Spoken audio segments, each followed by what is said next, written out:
So what are we talking about today? First of all, I have to apologize, I have some bad news.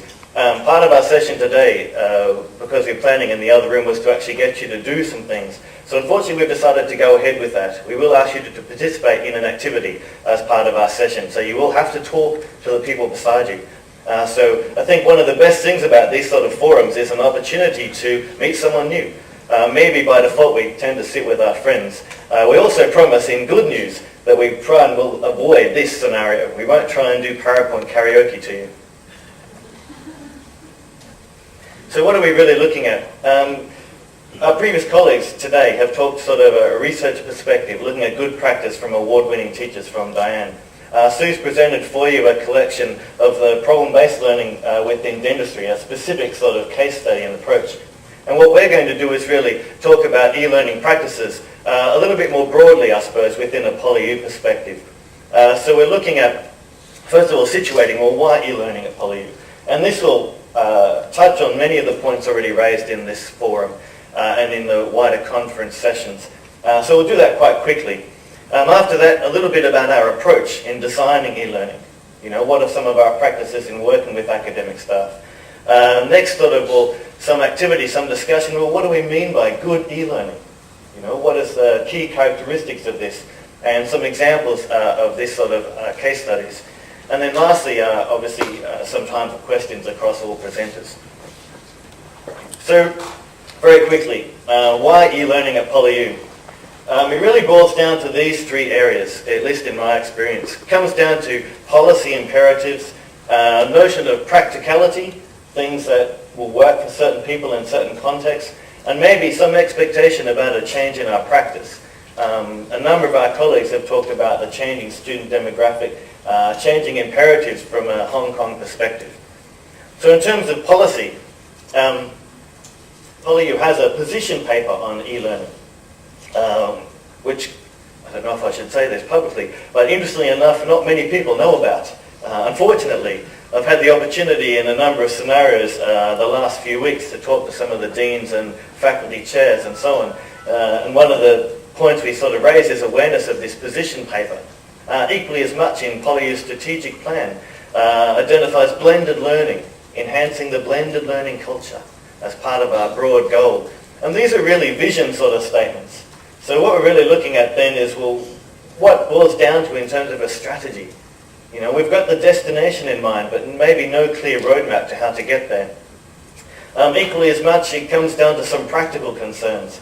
We have the move to the 4-year curriculum, an imperative from UGC to adopt outcome-based education. PolyU has a compulsory component, I don't know if you're aware, but across all programs, students have to do some work placement, and this is integrated into the course structure. Equally as much, they have a move in the 4-year curriculum to foundation year seminars and capstone projects as compulsory. It's interesting though, in terms of my role, it's quite rare that a teacher will come to me and say, I need assistance because I really want to look in more detail about the theory of social learning. Or I want to look at dual coding theory and how that relates to student learning. More often than not, someone will come to us and say, I have too much content and too little time. I have a large class and really want to look at some ways of providing feedback and how technology can help. So these are sort of grounded in at least things that really align with my approach. I'm very much a pragmatist. And then lastly, in terms of practice, we have the notion of preparing students for the digital economy, for the changing structure and use of technology. We also have obviously the changing nature of teaching and learning in university and in Hong Kong. Equally as much, just to situate a student perspective and a changing teacher perspective.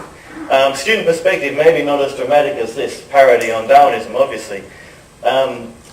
One good example of the changing nature of our students, I had the ability to talk to one of the students recently, or at least observe their behaviour. And I noticed in their Gmail account, not the university email account, they had 732 unread messages.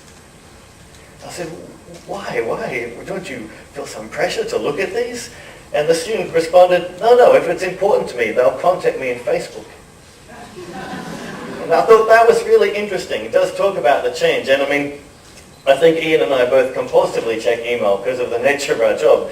But I think the changing nature of student and how we associate teaching and learning practice with them or take advantage of it, I think is interesting.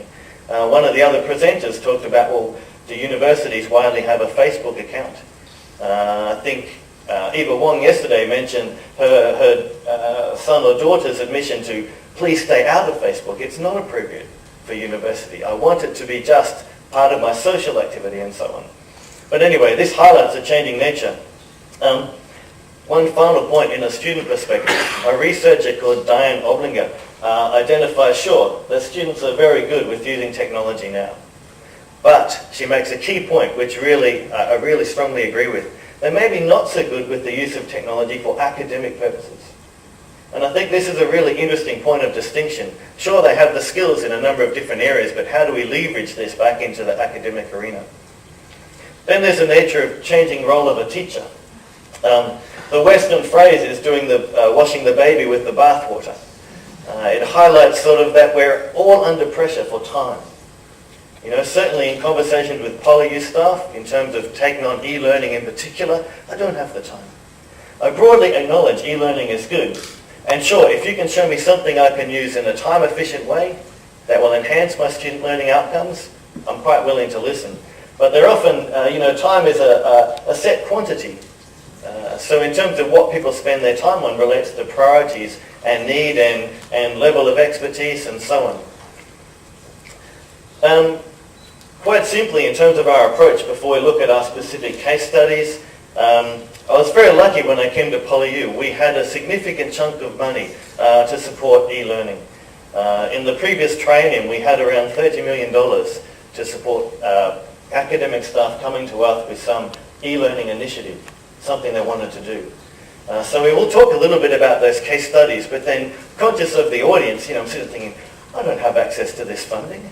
What can I do at a very grassroots level, or even at a very substantive level? So we equally as much have a support section within the university, but equally as much as highlighted by Sue just before, talking about students' use of sites like YouTube. There's a wide open source, free sort of set of websites and so on that people can access now to incorporate e-learning. So we supported projects under 4 levels. One is projects that were targeted at an institutional level, which we've identified as level 1. The second one is ones that were targeted at level 2, which is sort of faculty-wide based ones. Level 3 is specific subject. And level 4 is really some maintenance, where they've already created something and they want some modification of it. And then our usual approach is obviously do some research. In terms of a content, a subject area, a teacher has an interest in incorporating e-learning. There's no point recreating the wheel. So we look what's already available. Then we look at some development, some prototyping, implement it, and core to this is evaluate it. Because it's quite rare that you'll do things perfectly the first time. And even if you do something perfectly, the landscape changes. There are different changes, pressures in technology and equally as much in teaching.